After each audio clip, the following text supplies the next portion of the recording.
Hello all, सर्वांचं स्वागत आहे आपल्या ड्रीम MPSC या यूट्यूब चॅनलवरती। मित्रांनो, आज आपण पाहणार आहोत इकॉनॉमिक्स विषयाचा अभ्यास आपल्या या किरण देसले सरांच्या पुस्तकातून कसा करायचा, आपण जे एनालिसिस केलं होतं त्याचा आधार कसा घ्यायचा। अर्थशास्त्रामध्ये आता हे पुस्तक जर तुम्ही पाहिलं तर याची जर का तुम्ही जाडी पाहिली तर भरपूर मोठं पुस्तक आहे आणि आपल्याला इतकं सगळं लक्षात ठेवणं सोपं आहे का? प्लस आपल्याला एकच पुस्तक नाही तर डेव्हलपमेंट मधला सुद्धा काही पार्ट आपल्याला करावा लागतो। तर मग एवढं पुस्तक लक्षात कसं ठेवायचं? आणि या विद्यार्थ्यांचा प्रॉब्लेम हा असतो की वाचतो तर आपण, परंतु तसे प्रश्न आपल्याला इकॉनॉमिक्स मध्ये दिसत नाहीत। पण काही विद्यार्थ्यांना इकॉनॉमिक्स आउट ऑफ मार्क्स देणारा विषय सुद्धा वाटतो। तर आपल्याला हाच अप्रोच कसा ठेवायचा किंवा कशा प्रकारे या पुस्तकाचा अभ्यास करायचा। तुम्ही हे पुस्तक वाचत नसाल, तुमच्याकडे जर का कोळंबे सरांचं पुस्तक असेल तरीही काही हरकत नाही, परंतु तुम्हाला एक आयडिया येऊन जाईल या व्हिडिओमध्ये की नेमके कुठले टॉपिक या विषयामधले आपल्याला करायचे आहेत। त्याचसोबत जे आपण एनालिसिस केलं होतं तेव्हा जे नवीन विद्यार्थी होते त्यांचं म्हणणं होतं की तुम्ही हे जे टॉपिक काढून दिले ते नेमके कुठल्या टॉपिक मधले आहेत ते आम्हाला लक्षात येत नाही। सो ते सुद्धा तुम्हाला या व्हिडिओमध्ये क्लिअर होईल। तत्पूर्वी तुम्हाला जर का आपल्या पेड व्हॉट्सअप ग्रुपमध्ये जॉईन व्हायचं असेल तर स्क्रीनवरती तुम्हाला डिटेल्स दिलेले आहेत। या व्हॉट्सअप ग्रुपमध्ये तुम्हाला डेलीचे टार्गेट्स मिळतील।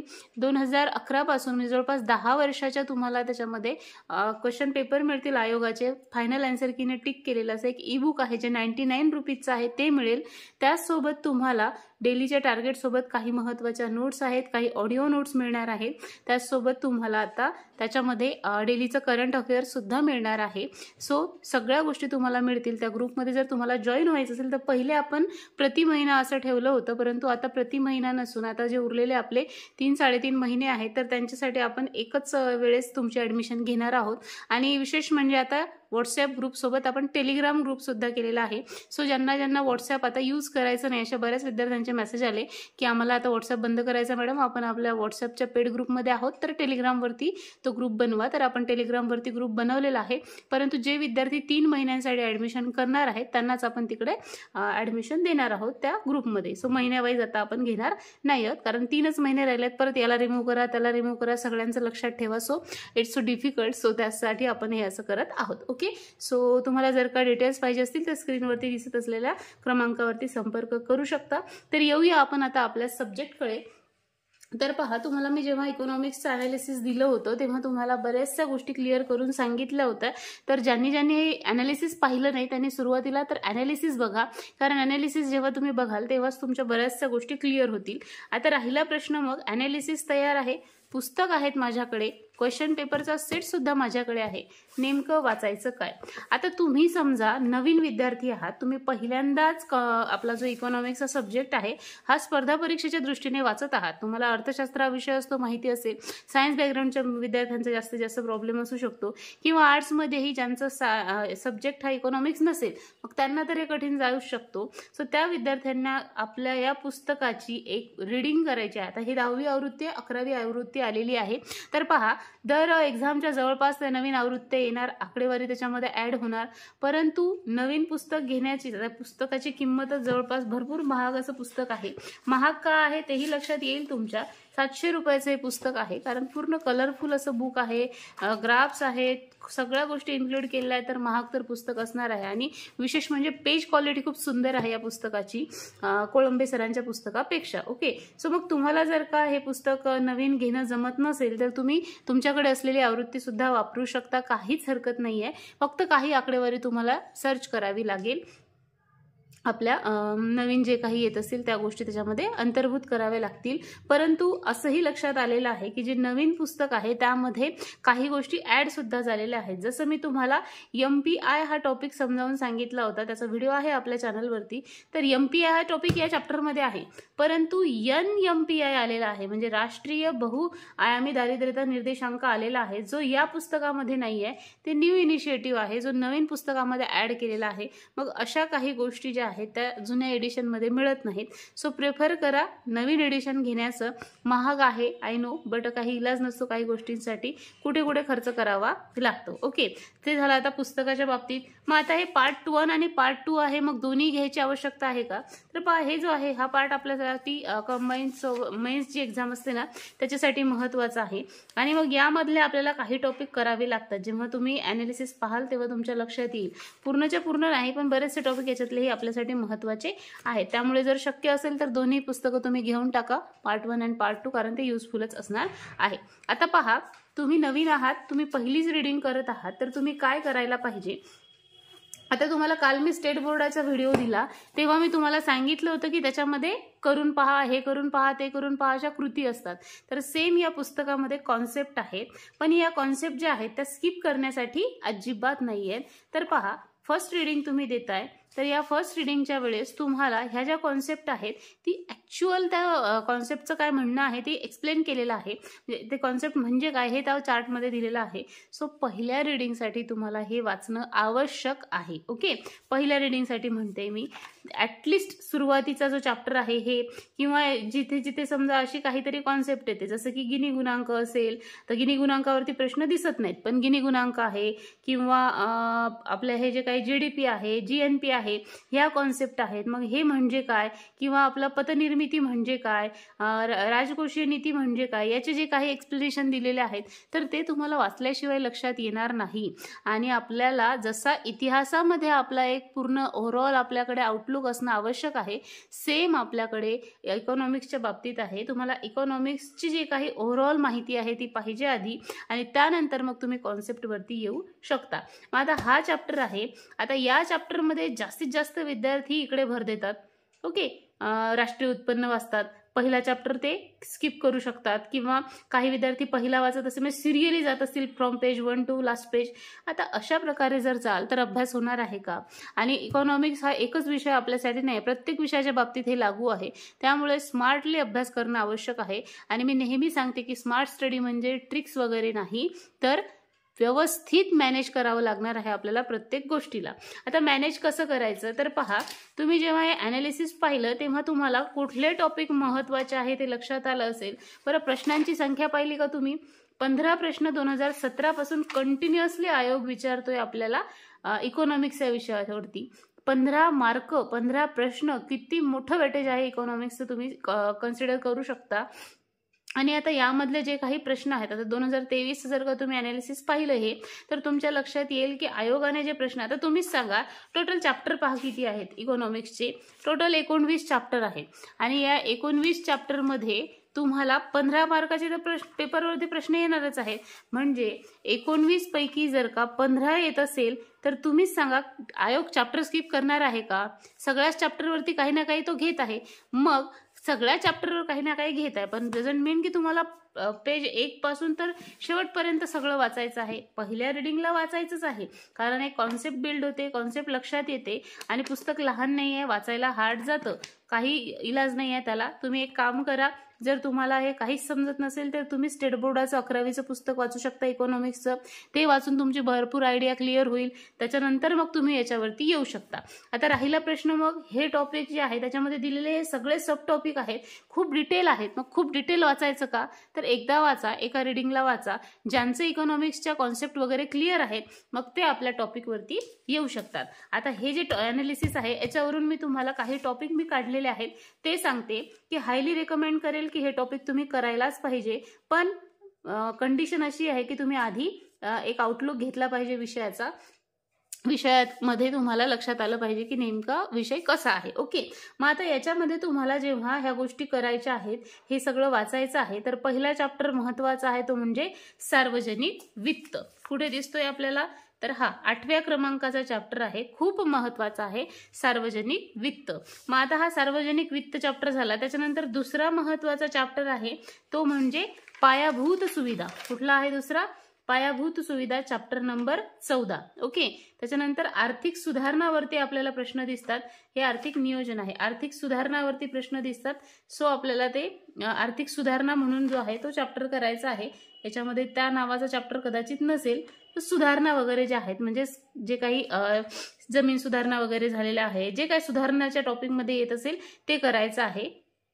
ओके, सो त्याच्यानंतर मग आर्थिक सुधारणावर प्रश्न येतात, आंतरराष्ट्रीय व्यापारावरती प्रश्न येतात, आंतरराष्ट्रीय संघटनावरती प्रश्न जे आहेत ते थोडेसे कमी स्कोर आहे त्याच्यामध्ये, म्हणजे कमी वेटेज त्याला आहे. सो आंतरराष्ट्रीय संघटनावरती प्रश्न येतात. गॅट वगैरे आपण पाहिलं, WTO वरती आपल्याला प्रश्न दिसतो, इथे WTO आहे. त्यानंतर प्लॅनिंग वरती सुद्धा भरपूर प्रश्न असतात आणि जास्तीत जास्त कुठल्या योजना रिपीट होतात ते आपण अनालिसिस केलं तेव्हा पाहिलं होतं.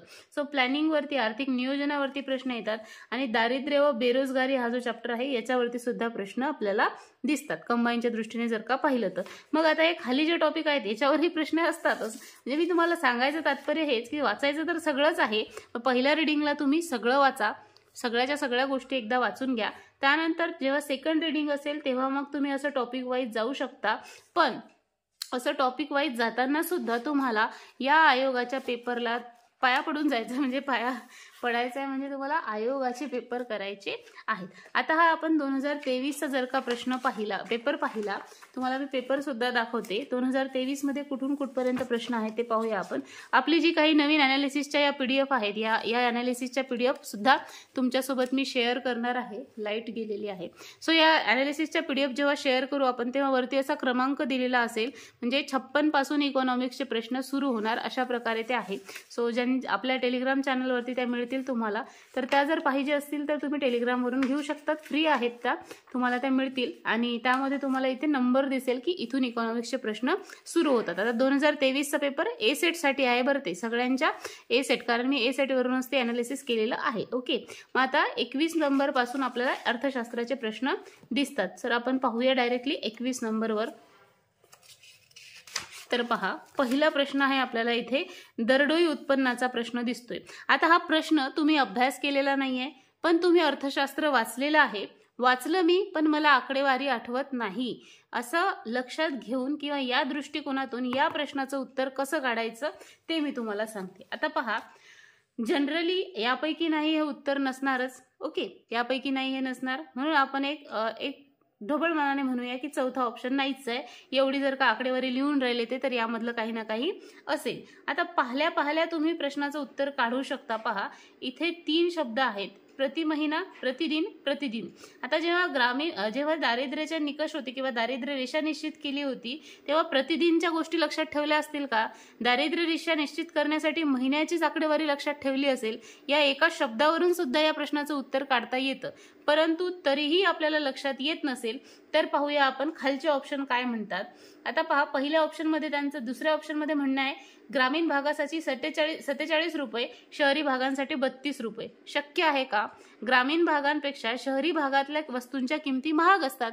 तुम्हाला माहिती आहे, खेड्यामध्ये ज्या गोष्टी स्वस्त मिळू शकतात, शहरात गेले की तोच भाजीची गड्डी जी आहे ती 20 ची होऊ शकते, 30 ची होऊ शकते. तीच आपल्या खेड्यात फुकटही देते कोणी शेतात जवळ जर गेलो तर, चांगलं गोळगोळ बोललं तर. ओके, मग शहरी भागामध्ये लागणारा जो काही खर्च आहे एका दिवसाचा, तो ऑब्व्हियसली जास्त असणार आहे खेड्याच्या प्रमाणात, है ना. मग दुसरं ऑप्शन आपल्याला असं कट करता येतं.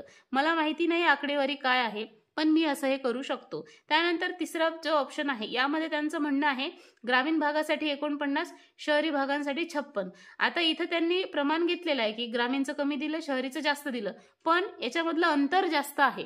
इतकं अंतर तफावत असणार आहे का? इतकी नसणार आहे, थोडीफार असू शकते. त्यामुळे हा कदाचित तुम्ही तिथे कॅन्सल करू शकता. पण इथे सरळ या एका शब्दावरून, हा आपल्यासाठी कीवर्ड आहे, याच्यावरून तुम्ही याचा आन्सर काढू शकता. हा अप्रोच तुमचा बिल्ड केव्हा होईल? जेव्हा तुम्ही अर्थशास्त्र या विषयाचा पूर्ण एकदा रीडिंग कराल, एक ओव्हरऑल तुम्हाला लक्षात येईल, चांगलं कॉन्शियसली लक्षात घ्याल, तेव्हा तुम्हाला त्या गोष्टी लक्षात येतील. आणि हे करावं लागणार आहे, काहीही ऑप्शन नाहीये. आता हे वाला प्रश्न पाहूया आपण. तर पहा, हा जो प्रश्न आहे, उज्ज्वल डिस्कॉम अशुरन्स योजना कोणी सुरू केली? आता याचे पर्याय पहा, किती गाढवासारखे दिलेले आहेत असं म्हणू शकतो आपण. पहिला पर्याय, दुसरा पर्याय 16, तिसरा पर्याय पहा, महाराष्ट्र विद्युत बोर्ड. विद्युत बोर्डाला काही घेणदेणं आहे काय अशा योजना चालू करायचं? एक तर केंद्र सरकार करेल किंवा राज्य सरकार करेल. एक ओव्हरऑल आपले एक म्हणजे सामान्य विद्यार्थी म्हणून मी सांगते की ज्यांना माहीतच नाही, काढत असतील हे बोर्ड ही काही योजना, पण अशा काढणार आहेत का? नाही काढणार. चौथा ऑप्शन आहे पहा, जीवन विमा निगम. यांना काय गरज आहे उज्ज्वल डिस्कॉम अशुरन्स योजनेची? नाही काढणार. तुम्हाला इन्शुरन्स अशुरन्स असं वाटू शकतं, कदाचित त्यासाठीच कन्फ्युजन होण्यासाठी हे दिले असतील त्यांनी 2 ऑप्शन, पण हे 2 ऑप्शन नाही आहे त्याचा आन्सर. हां, तुम्ही इथे कन्फ्यूज होऊ शकता केंद्र सरकार किंवा राज्य सरकारमध्ये. ओके, मग आता तुम्हाला उज्ज्वला योजना माहीत असेल, केंद्र सरकारची आहे. या एका शब्दावरूनही तुम्ही केंद्र सरकार हे उत्तर देऊ शकता. पण हा ॲटिट्यूड, हा अप्रोच आपल्यामध्ये डेव्हलप होण्यासाठी आपल्याला त्या लेव्हलची स्टडी करणं आवश्यक आहे. आज मला असे विद्यार्थी म्हणजे असे एक मेसेज आला होता की पूर्णच्या पूर्ण प्रश्न त्याच पुस्तकातून येतात का. आता ही गॅरंटी तर मी नाही देऊ शकत. कोणी देत असेल तर मला नाही माहिती, पण मी नाही देऊ शकत, कारण आपण काय आयोग नाही आहे. आणि आयोग जो आहे तो प्रश्न काय जसे तसे घेणार आहे का? काही घेईलही, पण पूर्णच्या पूर्ण घेणार आहे का? नाही. आणि अशी काय स्टॅम्प पेपरवर मी नाही लिहून देऊ शकत की पूर्ण तुम्ही हे पुस्तक वाचा बाई देसले सरांचं, you will get out of mark, असं काही आहे का? नाही. मग तुम्हाला हा अप्रोच बिल्ड करण्यासाठी त्या पुस्तकाची रीडिंग जेव्हा झालेली असेल, तुम्हाला पतनिर्मिती म्हणजे काय हे जर का कळलं असेल, तर तुम्ही त्याच्याशी रिलेटेड प्रश्नांचं आन्सर करू शकता. आणि राज्यसेवा असो किंवा कंबाईन असो, अर्थशास्त्राचे प्रश्न तसेच आहेत. त्यामुळे तुम्हाला तो एक अप्रोच येणं आवश्यक आहे. सो काही कठीण नाही आहे. पहा, आकडेवारी आहे, त्याचा बाऊ करू नका. थोडंसं तिथं जागृत असणं आवश्यक आहे. तो 1 तास फक्त तुम्हाला खेळायचं आहे चांगलं, आणि तुमची सेंचुरी होणार आहे. तुम्हाला जास्तीत जास्त स्कोअर करणं आवश्यक आहे. हा पेपर जो आहे तो खूप मस्त होता. मस्त म्हणण्यापेक्षा बऱ्याच विद्यार्थ्यांची तेव्हा ओरड होती, तेव्हा असं वाटलंही, परंतु नंतर जेव्हा आपण हे चांगल्या प्रकारे पाहिलं तर तेव्हा लक्षात येतं. सो अशा प्रकारे आपल्याला या सगळ्या गोष्टी करायच्या आहेत. आपल्याकडे ॲनालिसिस आहे, ज्याची PDF तुम्हाला आज मिळून जाईल आपल्या टेलिग्रामवरती. त्या टेलिग्रामवरच्या PDF मधून तुम्ही लिहून घ्या, पॉईंट तुमच्याकडे असू द्या. त्यानंतर याची सुद्धा याच्यासोबत मी ॲड करते, हे सुद्धा ॲड करते. तो हे तुम्ही तुमच्याकडे लिहून असू द्या. आणि मग वाचताना पहिली रीडिंग असेल, पूर्ण वाचा. कॉन्सेप्ट ॲटलिस्ट लक्षात आल्या पाहिजे, कसं काय करायचं आहे ते लक्षात आलं की देन तुमच्याकडे हे क्वेश्चन पेपरची PDF असणं आवश्यक आहे. PYQ पाहत चालायचं आहे. PYQला सोडायचं नाही. बायको सोडली तर चालेल, आपण सांगितलं होतं की बायकोपेक्षा PYQ महत्त्वाचे. तुमच्याकडे जर नसेल बायको, काहीकडे असेल त्यांच्यासाठी. सो आपल्याला अभ्यास करताना PYQचं किती महत्त्व आहे हे सांगण्यासाठी मी सांगते. सो तुम्हाला ते वाचावं लागणार आहे. मग आता प्रत्येक चॅप्टरमध्ये इतके पॉईंट दिसतात तुम्हाला, पण हे वाचा तुम्ही, इंटरेस्ट घ्या. खूपच मस्त सब्जेक्ट आहे हा. कृषीवरती सुद्धा प्रश्न येतात, परंतु बियाण्यावरती याचे खूप कमी प्रश्न दिसतात ना, मग जास्त काही दिसत नाही. मग जे आपले PYQचे टॉपिक आहेत मग तो त्याच्यातला घ्यायचा. आणि तुम्हालाच वाचता लक्षात येईल की हे सब टॉपिक या चॅप्टरमध्ये आहेत. कारण तुम्हाला जर का हेच माहीत नाही की हा टॉपिक कुठल्या चॅप्टरमध्ये येतो, इट मीन्स तुम्ही नवीन आहात. मग तुम्ही नवीन आहात तर तुम्ही तिथे शहाणपणा न करता सरळ पूर्ण वाचायचं एकदा.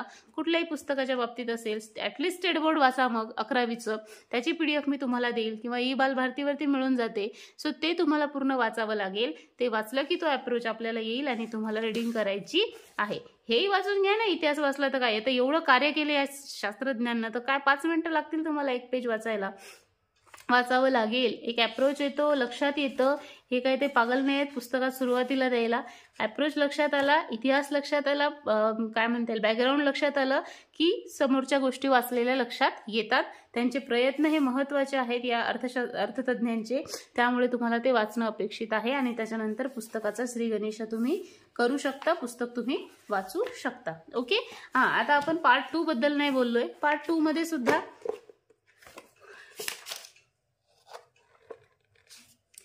पार्ट 2 मध्ये सुद्धा आपल्याला शाश्वत विकास आहे राज्यसेवेच्या दृष्टीने महत्त्वाचा.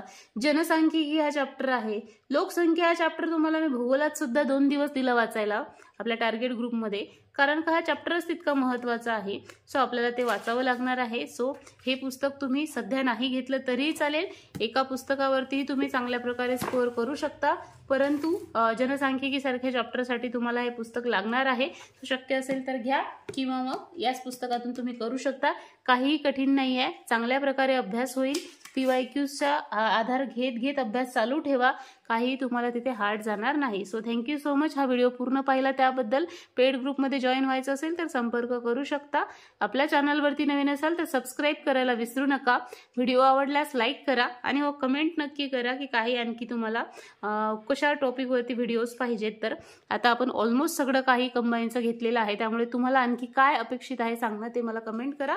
तसा आपला पुढचा व्हिडिओ असेल. So thank you so much. भेटूया पुढच्या व्हिडिओमध्ये.